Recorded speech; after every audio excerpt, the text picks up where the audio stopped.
네, 안녕하세요. 함께 성장하는 일상 랑랑부동산 플러스입니다. 자, 이번에는 모처럼 1박 2일로 임장여행을 다녀오게 되었습니다. 사실 이렇게 이틀을 꼬박 임장하는 것은 오랜만이거든요. 서울이나 경기도 갈 때 이럴 때야 제가 숙박을 좀 진행하면서 임장을 했던 적은 있는데, 그 외 지역들은 사실 그냥 단순하게 당일치기로 갔다 온다던가 이런 식으로 많이 진행을 했었습니다. 그런데 이제 아무래도 이번에 다녀온 전라도 같은 경우에는 사실 우리가 가기가 쉽다라고 얘기하진 않잖아요. 이제 교통편이 또 잘 돼 있는 건 아니기 때문에 한번 갈 때 좀 마음 먹고 가야 된다, 이런 심리적인 부담감이 있는데, 그래서 조금씩은 미뤄오다가 마침 이번 추석 연휴가 이제 길었다 보니까 이때 마음 먹고 원래는 203일 정도로 이제 계획을 하고 광주, 여수, 순천, 광양 이렇게 둘러보게 되었습니다. 그런데 생각보다 시간이 많이 걸리진 않더라고요. 그래서 광양을 끝으로 이틀째 밤에 다 마무리를 하게 되었고, 최종적으로는 1박 2일로 이렇게 둘러보게 되었습니다. 자, 그래서 이런 이제 다녀온 임장을 제가 좀 말씀을 드릴 건데, 혹시나 이제 또 임장 열심히 하시는 분들이 저희 랑부풀에는 많으시잖아요. 그래서 참고하실 분들은 잘 참고해 보시길 바라겠습니다. 그래서 부동산에 관심 있는 분들은 이제 다들 아시겠지만, 아직까지도 대한민국의 거의 대부분 지역은 학군이 가장 뛰어난 곳이 가격이 가장 비싸게 됩니다. 그래서 사실 서울 정도를 제외하고는 다 이거에 해당한다라고 볼 수가 있으니까, 우리 대구가 수성구가 엄청 유명한 것처럼 광주 같은 경우에 또 유명한 지역이 있죠. 바로 봉선동이라고 하는 지역입니다. 자, 그래서 이 봉선동은 남구에 있는 거고요. 이쪽으로 해서 이 대로 라인 있죠. 이 봉선로 라인에 학원들이 엄청 많습니다. 이 봉선로에서도 특히 내거리 쪽이 학원가들이 엄청 많이 몰려 있더라고요. 자, 그래서 이 주변에 이제 우리가 좀 눈여겨봐야 되는 신축이 뭐가 있느냐라고 하면은 이제 제일풍경채 정도가 되겠죠. 2017년식으로 아주 신축급은 아니다라고 볼 수는 있겠지만은, 그래도 이 일대에서는 가장 신축에 해당하는 또 아파트 단지이다, 이렇게는 정리해 볼 수 있겠습니다. 84 타입 기준으로 한 9억 정도 하고 있는 상황이고요.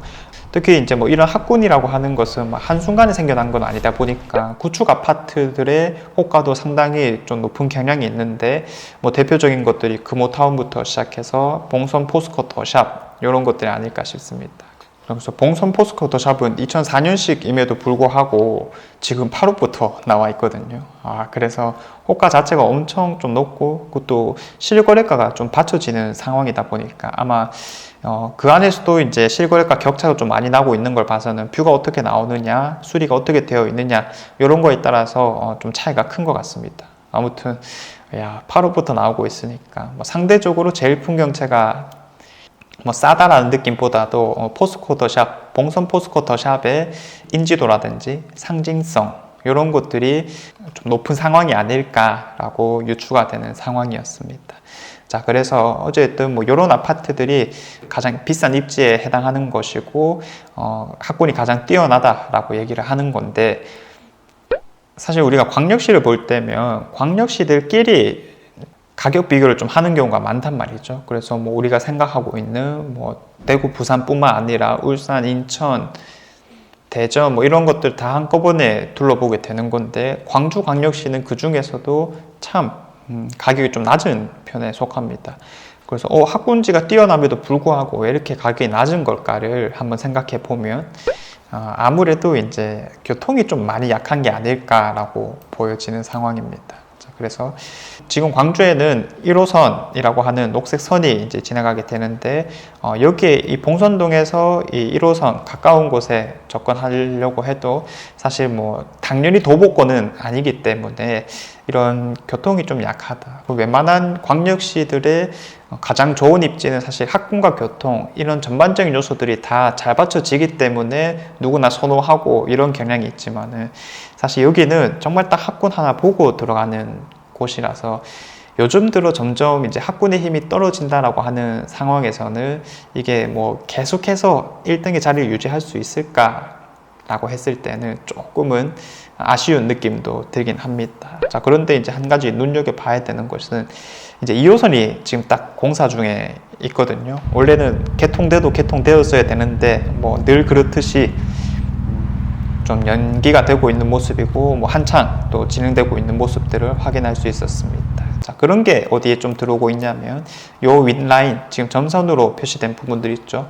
여기에 지금 이제 쭉 들어오고 있는 상황입니다. 자, 그래서 가장 가까운 곳이 이렇게 이제 지나가는 건데 봉선동 쪽으로 뺐으면 가장 좋았겠으나 뭐 현실적인 어려움들이 있었나 봅니다. 자, 그런 측면에서 조금은 눈길이 간다라고 볼 수 있는 것은 이런 이편한 세상 뭐 봉선 셀레스티지 이렇게 이름 붙여져 있는데 이런 게 조금 눈길이 가는 상황이었습니다. 봉선동의 학군을 뭐 그리 멀지 않은 곳에서 누릴 수 있으면서도 교통까지 이제 가까운 곳에서 누릴 수 있다라면 아직까지는 주변 일대가 엄청 뭐 좀 낙후된 주택가 느낌이 강하긴 하지만은 점점 좀 개발이 되고 있는 듯한 느낌이 드니까 이런 아파트들도 좀 눈길이 간다 이렇게 얘기를 해볼 수가 있겠고요.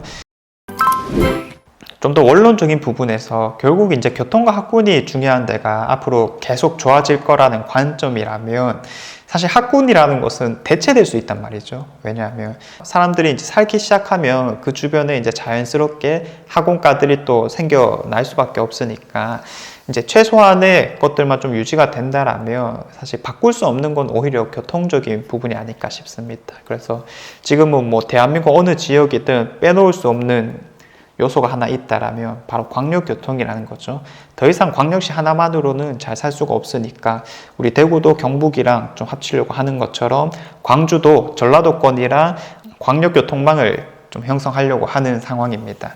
자, 그렇게 했을 때 광주역은 이제 아무래도 KTX가 안 지나가다 보니까 지금까지는 좀 많이 관심이 없는 상태이고 광주 송정역이 있는 상황이죠.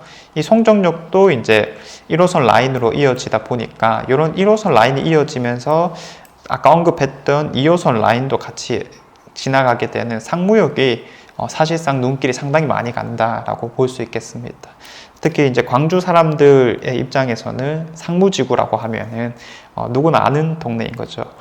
저도 뭐 사실 한 번도 가보진 않은 입장에서 뭐 상무지구가 그렇게 뭐 번화가다 이런 표현만 들어봤지 사실 어떤 느낌인지는 잘 몰랐거든요. 술집 많고 뭐 유흥가 많고 이런 느낌이려나 정도로 생각을 했는데 이게 가보니까 그 느낌보다는 업무지구의 느낌이 좀 더 강하다 이런 생각이 들더라고요. 정말 이제 큰 건물들이 곳곳에 배치되어 있는 모습들을 보면서 우리 동성내 시내 같다 이런 느낌은 좀 덜 들긴 했었습니다.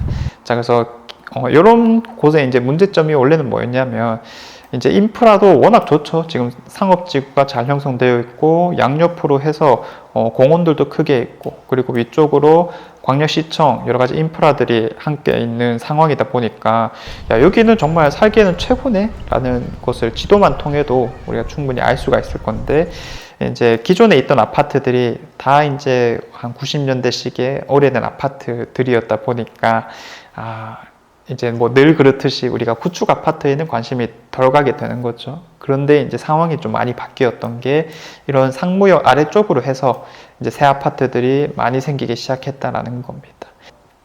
자, 그래서 상무 SK뷰 뭐 이런 것들도 매우 상징성 있게 좀 지어진 모습들을 확인해 볼 수 있었고요.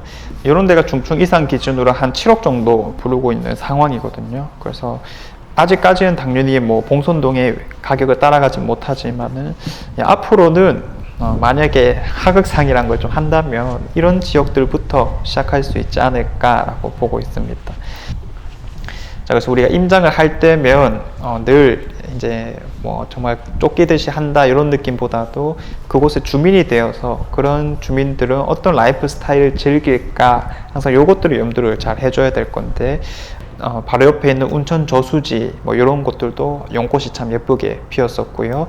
그리고 뭐 5.18 기념공원이라든지 상무 시민공원 이런 것들도 특히 상무 시민공원들은 바로 옆에 주거단지가 있다 보니까 사람들이 정말 많이 나와서 이제 좀 피크닉을 즐기는 모습이었습니다. 이런 것들 보면서 확실히 이제 좀 선호될 만한 요소들이 있다, 이렇게 이제 바라보고 있는 입장인 거고요. 최근 들어서 정말 이슈가 되었던 게 상무역은 아니지만 이제 운천역에 새 아파트가 하나 이제 분양을 했죠. 바로 정말 뜨거웠었던 상무 센트럴 자이였습니다. 제가 이제 대구 부동산을 전달해 드리는 입장에서도 한번 다뤘던 적이 있었는데, 여기가 이제 9억대에 분양을 했단 말이죠. 근데 그게 이제 생각보다 경쟁률이 너무 좋았던 겁니다. 그래서 신축 아파트에 대한 확실한 선호도가 있었다. 왜냐하면 이런 인프라가 좋으면서 1호선 라인의 중심부에 아주 선호될 만한 대단지, 이런 것들이 이제 좀 없었기 때문에 좀 수요가 분명히 응축되어 있었을 거란 말이죠. 그런데 이 상무 센트럴 자이가 제대로 좀 터트린 모습입니다. 사실 우리 대구에서도 이거 9억에 분양하면 잘 될까? 뭐 의심스럽던 시기였었거든요. 물론 지금은 또 다르긴 하겠지만은. 그런데 광주가 이렇게 이제 막 치고 올라가는 모습을 확인해 보면서 확실히 상무지구 쪽으로 좀 눈길이 많이 간다, 이렇게 이제 정리를 해볼 수 있겠고요. 한 가지만 좀 더 이제 잡아보자면, 광주 공항이 만약에 또 이전하게 된다면, 계속 이슈죠. 우리 대구 경부 통합심 공항이 항상 이전한다 이런 말을 했듯이, 근데 이전했어요. 그래서 광주 공항도 사실 이제 뭐 어떤 선거를 할 때마다 단골로 나오는 소재인데, 정말로 이전하게 된다면은 다시 한 번 더 이런 지역들이 좀 더 치고 올라갈 만한 요소가 되지 않을까. 이렇게는 한번 장밋빛 전망을 한번 그려봅니다. 자, 그래서 상무역 조금 눈길이 갔다, 이렇게 말씀드릴 수 있겠고요. 또 한 가지 지역 정도만 더 잡아보자면 이제 농성역이 될 수 있는 거겠죠.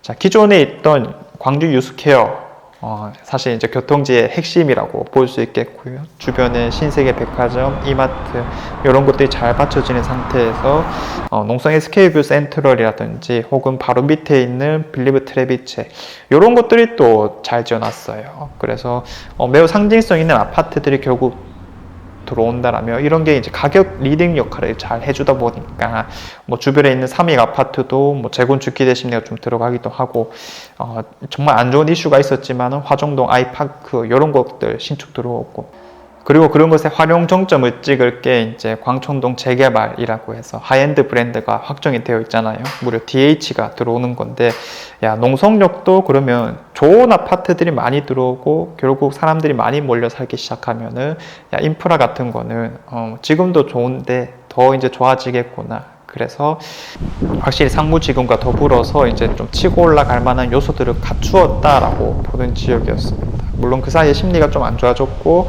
또 이제 아이파크 이슈도 있었기 때문에 지금은 조금 잠잠한 느낌이지만, DH가 만약에 나중에 분양할 때쯤에는 관심도들이 뜨겁게 올라갈 수밖에 없고, 그러면 이제 결국 기존 역에 대한 접근성이 또 중요해질 수밖에 없으니 가까이에 있는 아주 상징성 있는 아파트들도 참 눈길이 간다라고 볼 수 있겠습니다. 자, 그래서 농성 SK뷰 센트럴 같은 경우에는 8사 타입 기준으로 2019년식인데 한 6억 5천 정도 수준으로 형성되어 있거든요. 앞서 봤던 것들에 비해서는 가격대가 좀 낮다라고 볼 수 있겠지만은 그래도 뭐 핵심지 중에 한 개가 되지 않을까, 이렇게는 잡아볼 수 있는 상황이겠습니다. 자, 그래서 제가 광주를 한 9시, 10시쯤부터 걷기 시작해서 한 7시쯤에 마무리를 했거든요. 다 걸으니까 총 21km 정도를 걸었더라고요. 28,000보 정도를 이제 걷게 되었었는데, 뭐 물론 제가 다 돌지 않아서 그런 것도 있고, 직전에 한번 와서 또 다른 곳을 걸어봤기 때문에 가장 핵심지들 정도로만 좀 걸어 다녔었거든요. 그래서 뭐 생각보다 좀 수월하게 끝난 듯한 느낌도 있었습니다. 나중에 광주 가실 일이 있거나 혹은 저처럼 좀 마음 먹고 가시는 분들이라면 하루 정도 이렇게 여유롭게 좀 걸어 다니는 것을 생각하면서 광주를 다녀보면 좋지 않을까라는 생각이 듭니다. 참고로 마지막에는 저희 랑부풀에서 경매 강사 활동을 하고 계신 윤영님의 경매 물건에서 지금 비어있기 때문에 자게 되었는데, 확실히 랑부풀의 인프라가 점점 좋아지고 있다라는 생각도 듭니다. 광주 이야기는 이 정도로 마무리할 수 있겠습니다. 그래서 제가 생각하는 임장이란 항상 어떤 행동을 하든 우리가 편하게 하는 게 가장 중요하지 않을까 싶습니다. 광주로 가야겠다, 임장을 해야 되겠다 마음 먹었을 때 나 공부 열심히 하고 가야지, 모든 걸 정리하고 가야지, 이런 생각이면 사실 저도 떠나는 게 쉽지는 않을 거예요. 물론 이제 저는 이제 수업들을 하면서 제반 지식이 있기 때문에 좀 더 수월한 것도 있긴 하지만은 지금과 같은 상황이 아닐 때에도 분명 일단 떠났단 말이죠. 왜냐하면 그냥 보려고 가는 거다.